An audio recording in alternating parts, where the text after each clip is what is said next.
మన తెలంగాణలో మొట్టమొదటి ఫ్యాక్టరీ అవుట్లెట్ మన ముకుంద జ్యువెలర్స్ లో లైట్ వెయిట్ ఆభరణాలు కలెక్షన్స్ ఎన్నెన్నో అన్ని జ్యువెలరీస్ పై VA కేవలం 2 to 12% మాత్రమే. విచ్చేయండి ముకుంద జ్యువెలర్స్. ఆయన గురి తప్పకుండా కొడతాడు. టార్గెట్ ఎవరో తెలియకుండానే ఏదో ఒకటి అంటాడు. ఆ ట్రాప్ లో ఇంకొక ఆయన పడతాడు. ఉప్పు నిప్పులా తయారైన ఆ ఇద్దరు నేతలు ఒకరినొకరు ఏమీ అనుకోలేదు. కానీ వారిద్దరు ఏం మాట్లాడినా ఒకరికొకరు కౌంటర్ చేసుకుంటున్నారనే చర్చకు తావిస్తున్నారు.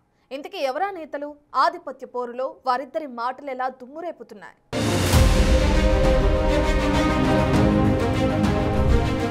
ఒకరిది లెఫ్టిస్ట్ ఐడియాలజీ,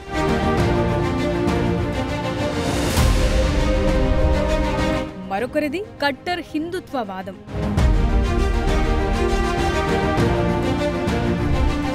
కానీ ఇద్దరు ఉన్నది ఒకే పార్టీలో.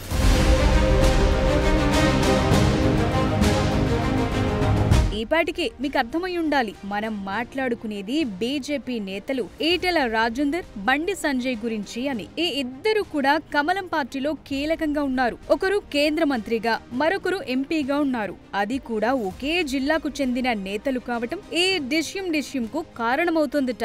ఈటెల పార్టీలో చేరినప్పటి నుంచే బీజేపీలో తలనొప్పి ప్రారంభమైందట. ఈ మధ్య కొద్ది రోజులుగా స్తబ్దుగా ఉన్న ఈ ఇద్దరు మళ్లీ తెరపైకొచ్చారు.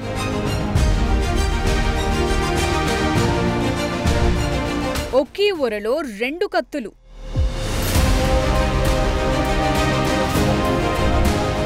విరుద్ధ భావజాలాలు వైరుధ్యానికి మూలం.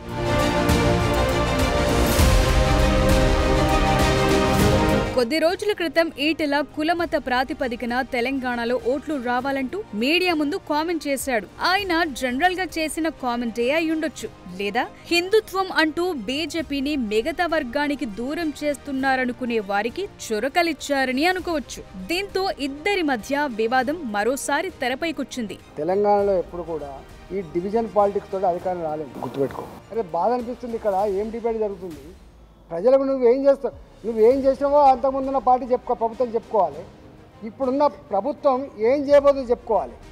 ఎన్నాళ్ళు జరుగుతుంది? కులం పునాది మీద, మతం పునాది మీద రాజకీయాలు పర్మనెంట్ నడవవు. ఇది నా వ్యక్తిగత అభిప్రాయం, నేను వేరే వాళ్ళని విమర్శిస్తలేను.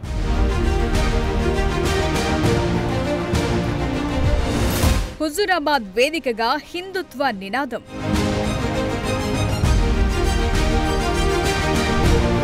పరోక్షంగా కౌంటర్ ఇచ్చిన బండి.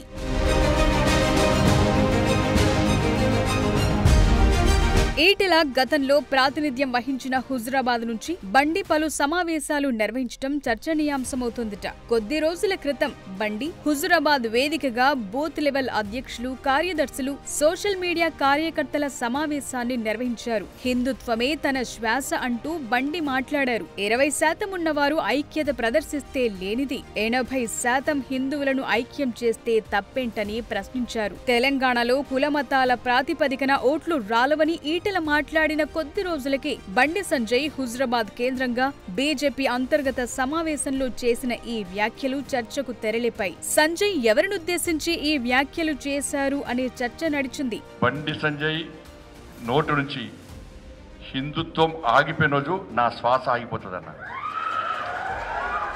హిందుత్వం ఆగిపోయిన రోజు అదే నా చివరి శ్వాస అని రాసిపెట్టుకోండి. ఇలా భారతీయ జనతా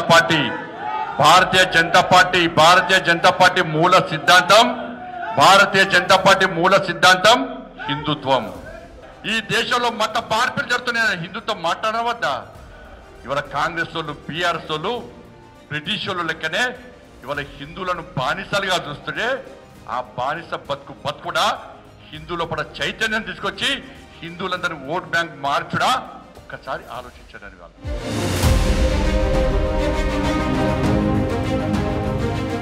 ఇటీవల కరీంనగర్ కు వెళ్లిన ఈటెల మాత్రం బీజేపీలో ఎలాంటి విభేదాలు లేవంటూనే ఏ పార్టీలోనైనా అంతర్గత విభేదాలు సహజమంటూ మాట్లాడుతూ ఇద్దరి మధ్య గ్యాప్ ను బలపరిచినట్లయింది. అయితే విభేదాలనేవి సోషల్ మీడియా సృష్టినని, స్థానిక సంస్థల ఎన్నికల్లో అంతా కలిసే పని చేస్తామని చెప్పటం ట్విస్ట్. యూట్యూబ్ ఛానళ్ళు, సోషల్ మీడియా కొన్ని అతి ఉత్సాహం చూపే ఛానల్ చేస్తున్నాయి తప్ప మాకు అట్లాంటి గ్యాప్లు ఏం లేవు.